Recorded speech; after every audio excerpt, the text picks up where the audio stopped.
What happens to trust when anyone can wear your face or even borrow your voice? Today, my guest is a veteran security professional who has spent 2 decades helping businesses protect data, IP and reputation across the UK, Europe and Middle East. He's currently with Risk Crew and he trains leaders to build a culture of resilient, proactive defences.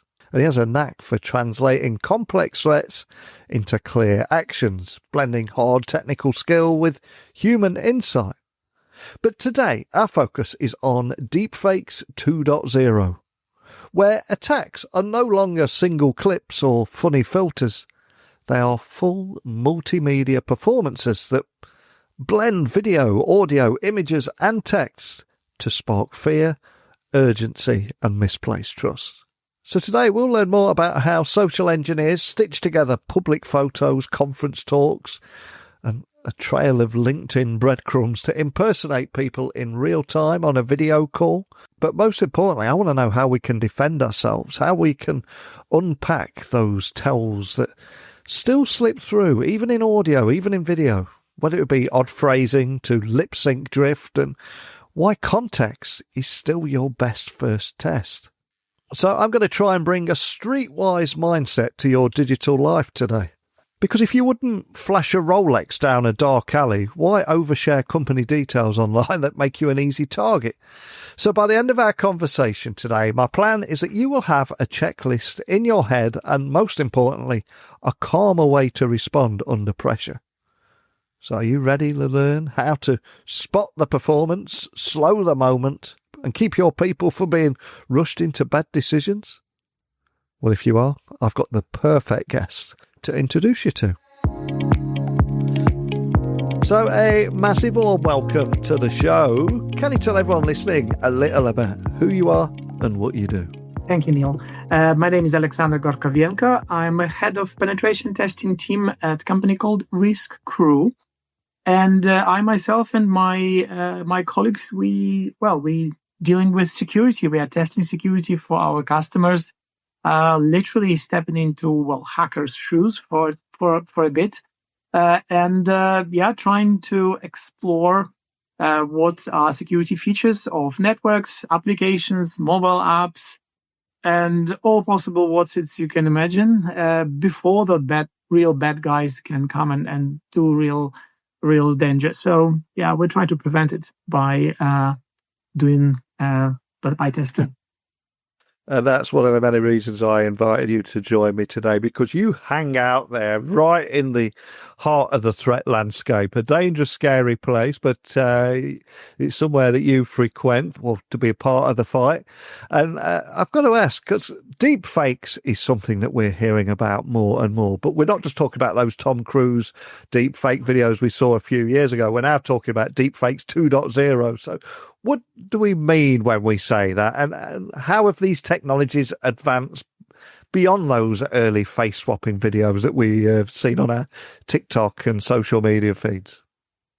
So obviously, face swapping is fun. Well, depends on definition of fun, but because for some people it certainly may not be the case. But if we are talking about something we can call deepfakes 2.0, it's it's full multimedia experience. It's a combination of fake video, fake audio, images, text messages. It's, I'll say, full-blown multimedia experience that is unreal. But the reality of what is created is so high. So the victim or victims, they are under the impression that they are dealing with real people, real situations, and obviously the emotional part is highly affected, and lots of emotional triggers might be enabled, like fear, urgency, and trust, and that's what exactly the attackers are after. So they might create situations where the quick reaction on deepfake attack with such insane level of realism might be actually working, and the victim just might not have time to consider that this is it real or is it fake. It just will be triggers immediate emotional reaction, and that's exactly what attackers are after. And just like phishing attacks, I would imagine it's the tactic seems to be very similar. It's all about rushing a user into making a quick mistake, entering details when they're slightly blindsided, slightly confused, slightly in panic mode that their bank's under attack or something. So how exactly are criminals weaponizing AI and deepfakes for these kind of social engineering attacks? And are you able to share maybe a real world example of how this would typically play out and what we can look out for? Okay, so obviously we all have some sort of presence in the web. So our images, our videos, unless you live somewhere under the stone, really you are in the web, and we all are. The whole society is in the web. So if an attacker wants to get or make some sort of a puppet, right, or something that is on screen or that looks or sounds like you, it actually these days is not so complicated because technology advances so rapidly. The tools for making those deep fakes, first of all, they are free.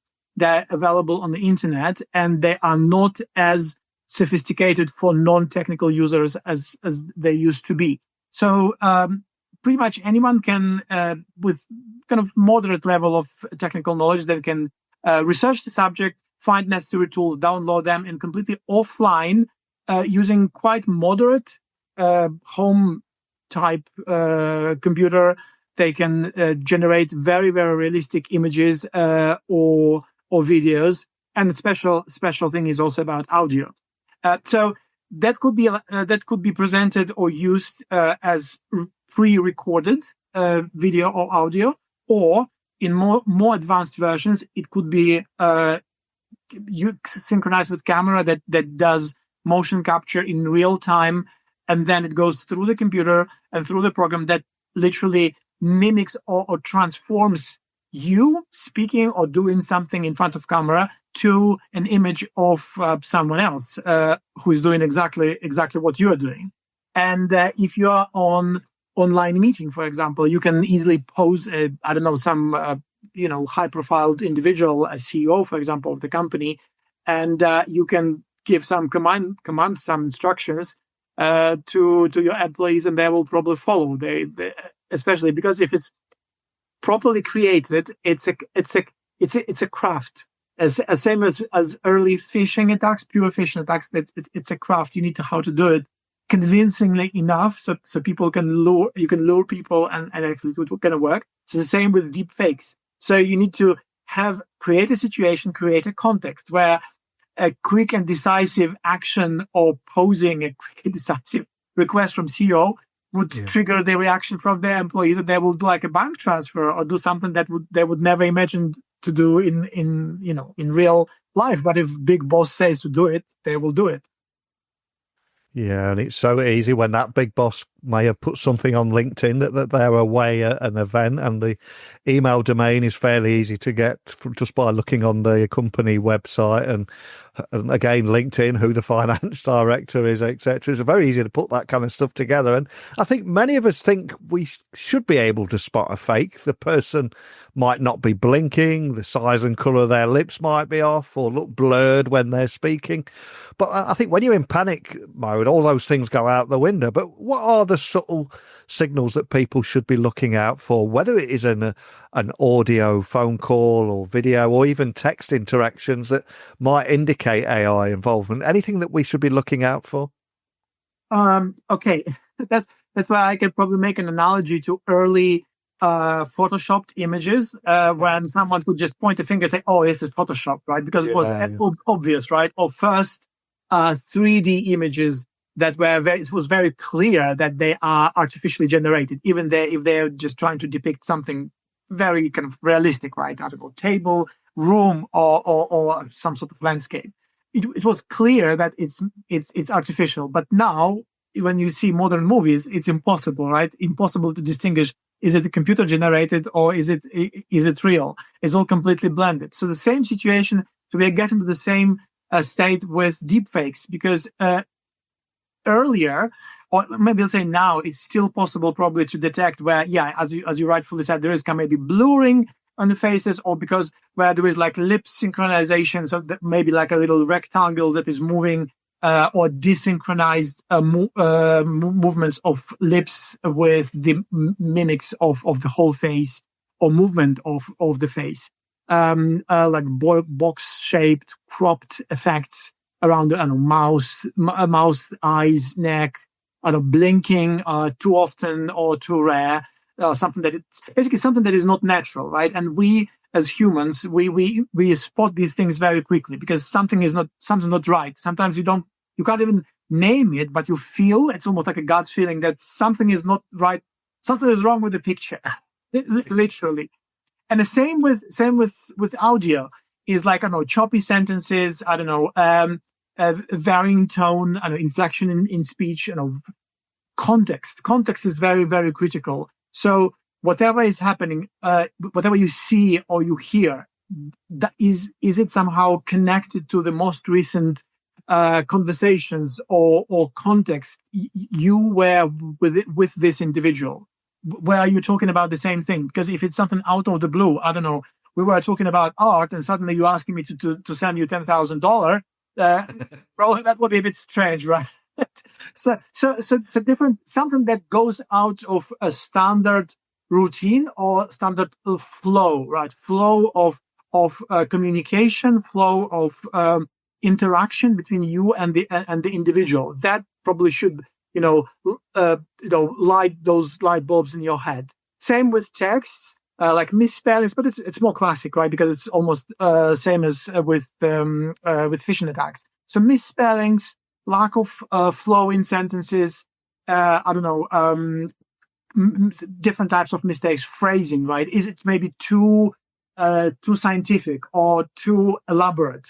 Because AI may not be perfect still in following the exact pattern how we write, and especially a pattern following the type of conversation and type of communication you and the individual on the other side have or had. So that should again trigger those kind of alarms in your head. And what is it that you think make deepfake powered scams more persuasive compared to older phishing and other impersonation techniques? They're slightly similar tactics, but why are these more persuasive, do you think? First of all, because lots of people, it's very difficult to detect, and again, the context might not be in your favor. So you might be, it's not necessarily a situation when you're someone is mimicking or imposing CEO, right? It might be someone who is calling some old lady and saying, "Hi, mom, I'm in trouble, right? I need some money. I can't get home." Or I don't know, it could be like a fake kidnapping when someone could send pictures or images or videos of someone who was, tortured and kept under, really strong hostility. But at the same time, this individual is just sitting somewhere drinking pina colada, but it cannot be verified. And obviously the other side will be in complete panic mode, and first reaction will be, "Oh my God, what I'm going to do?" So as I mentioned at the very beginning, this emotional element probably is a key to success for attackers, and they know how to use it. And the technology is it's a tool, right? Technology itself wouldn't make exploitation, but knowing how to use it, that brings deepfakes to the new level. And going back to the very beginning of our conversation, where you gave that example of the big boss asking someone from the finance team to transfer an amount of money, these kind of threats are very real. So from that business perspective, what should organizations be doing to train their finance team, in fact, all their teams, to recognize and resist these new kinds of AI-driven attacks? Because humans are often referred to as the weakest link in cybersecurity, but they need training on what signs to look out for so they can be prepared, right? Sure. So obviously there are, even if you Google, you will find immediately lots of existing cases already where deepfakes were used to impersonate some decision makers, and some other, as I said, some other individuals were just doing what they were told to do. First of all, as I said, context is the key to success and to seeing does it make sense, right? Or request from the other side, does at least first thing, does it look legit, right? Does it mean that this could happen? Is the context, I don't know, someone is asking you to transfer money. Why?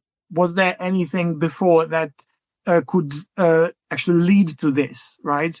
But believe you or not, hackers, they might actually research very thoroughly what happens with the company. Let's say all mergers or personal life of individuals. So their requests actually could be very, very real-like. So but still, first thing I would say, context is the key to success. Second is it's almost like in all old movies about, I don't know, someone is launching, a nuclear attack, right? There's always two people and they're turning two keys. So maybe that's where all key decisions might involve two individuals doing something at the same time. So maybe, let's say, if CEO is calling the CFO to and saying, just you need to make some transfer. So maybe CFO will not be able to do transfer without CEO also turning the key at the same time. If you, I'm sure you understand what I mean. It might be some click at certain place, or basically making digital confirmation that makes the transfer possible. So there could be some technical measures that could stop some decisions or some actions to be done. But obviously it depends on the size, right? If this is not necessarily the request might be to transfer 10 million pound, it could be 10 times 100,000 pound or something like that. So it's always ability to play with those things. Plus, obviously, providers of those platforms like Zoom or meeting platforms or Teams, they're obviously working on probably detecting deepfakes or preventing them to something that doesn't look potential or looks strange. It might be detected. Maybe there will be some tools that might inform that there is some sort of discrepancy detected in the video stream. But again, we can speculate because technology moves forward very quickly, and you can virtualize everything. You can virtualize any sort of video stream, and something that might look choppy today may be super fluent tomorrow. Probably a bit of gut feeling also would help. Maybe some common things that you and the other side knows. Some keywords, something that might confirm or reconfirm that actually whoever is on the screen is really who you expect it to be. And I think that most people listening to this podcast today, they will have enough streetwise savviness to not walk down a quiet road in a city after dark showing an expensive watch, camera, jewellery, laptop, etc. And also be very wary of who they speak to. But for some reason, when we go online, those natural defences we have just seem to dissipate and much more open and sharing. So how can leaders build a culture of streetwise security awareness online so employees are less likely to be tricked, especially when they're put under pressure? I think first and absolutely most important element is knowledge, right? Knowledge and being, first of all, to understand that there is a problem, that this is something that exists and that can be used against you pretty much at any time. So that would automatically create some sort of vigilance and preparedness. So people would not be as quick to take everything as given as true. On the flip side of the coin is that whether we like or not, it automatically erodes truth into institutions, governments, and any source of information, pretty much. And we can also have a long and separate debate with regards to what should we do. Should we prove that fake is fake, or should we work more on proving or building confidence that, large organizations or large companies, they're really source of trusted information, or maybe a combination of both. So learning, probably making campaigns or training, same as I would make an analogy, very easy analogy with fishing. So fishing exercises are probably much easier probably conduct these days than I don't know, face swapping or deep fake attacks. But probably, I don't know, maybe not today, but tomorrow there will be also opportunities to simulate it, play some sort of war games, and see how your employees would react. So being prepared and being informed is probably most important element here, because if you know that this thing could happen, then you automatically would your whole approach to any information would be different. And if we have someone listening in a large organization, they listen to this podcast, they take the advice, they receive a message or some form of communication that they feel is just a little off, and maybe they'll raise it with a colleague or a member of their IT team. Are there any technologies or verification methods that you'd recommend that will just help them validate exactly if it is, or if they are interacting with a genuine person or an AI-generated fake? Where can they get that kind of verification? Yes, certainly there are tools available already for detecting deep fakes. And I wouldn't probably name vendors, but again, if you Google it, you'll find it straight away.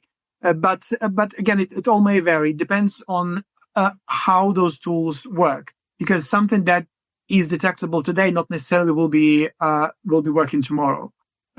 Now there may be some subtle clues or elements that are not, let's say, synchronized perfectly. Maybe some elements, I don't know, at pixel level that could be detected by those tools and could be very clear indication that this is a deep fake, but not necessarily the same situation will be tomorrow. So I would say it will be probably a never-ending game. I wouldn't rely entirely on tools, but common sense and looking at the big picture. So I can just recap to what I said earlier. Yeah. So the context, okay, does context make sense? Do those requests from the other side, how they look in overall picture of relationship of you with this individual, overall whatever is happening with the company, with the business, et cetera. I understand fully that it's maybe easier said than done because the attacks might be well thought, well crafted, and it's more emotional. The reaction will be first reaction probably will be emotional. So probably that is something that probably we all need to learn to control and maybe just cool down as quickly as we can and try to think, okay, what is happening? What I'm dealing with? Is it true or could it be true? If it's true, why? If it's fake, who can gain from that? So playing this very quick game in mind game in your head, that would probably help. And teach people how to do that. Love it. And if we were to look further ahead, we're only a few months away from 2026 already. How do you see the rise of generative AI permanently changing the way that we maybe assess trust online? And again, are there any practical steps that individuals and organizations can continuously be doing to stay resilient, remain resilient? Anything else? Probably I can suggest one rule. First rule that I use: never trust one source of information. Never. So if something goes public, probably there will be multiple sources of information. And even if the information sometimes is contradicting, you can see in this big picture and trying to understand this big picture and having information from different sources that could help. And that could help you to distinguish what true from false. As I mentioned before, probably in the future, those deepfakes would be easier to make. I can envisage that probably more things could be done with a low-grade hardware. And for attackers, it doesn't matter really if it takes an hour or a day, if they can generate what they want to generate. Technology doesn't stop, so everything is moving forward very, very quickly. People like to experiment, and lots of information goes public, goes online. And anyone, and I also doing lots of experiments on my home computer with just normal computer with graphic card, and it's enough to experiment with AI, with text, with videos, with audio, and you can see how much you can really do just purely having access to open source information and a bit of knowledge of coding. So probably this all will be multiplied by 10 or taken to power of 10 in next year. So we better start thinking earlier and better start preparing for that. And if anybody wants to continue that preparation, maybe they want to find out more information about Risk Crew and the work that you're doing, or connect with you or your team, anywhere in particular you'd like to point everyone listening? Absolutely. So you're most welcome to answer all your questions if you find my profile on the LinkedIn, or you just go to our corporate page. I probably should mention that recently Risk Crew joined the other company called Red Helix, and we are part of bigger family now. So either companies you can get in touch with, and you certainly will find me, and we can take the conversation further. Fantastic. Well, I cannot thank you enough, Aleksander, for not only sharing your expertise and your insights on how deepfakes and AI are maybe reshaping that threat landscape, but most importantly, what we can all do to stay resilient. And I just hope that your words here will prevent a fair few attacks just by you coming on this podcast and having people get more prepared, be more streetwise online. So thank you for taking the time to do that today. No problem, Neil. Thank you very much. So what will you do next time a message feels urgent and maybe a little off?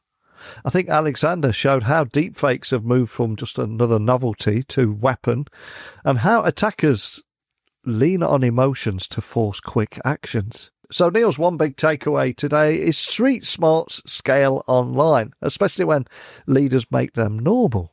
Set clear protocols for unusual requests. Give people permission to slow down. Reward verification, and keep an eye on some of those new detection tools. But building a culture that spots odd behaviour even when the pixels look perfect, this has got to be a way forward.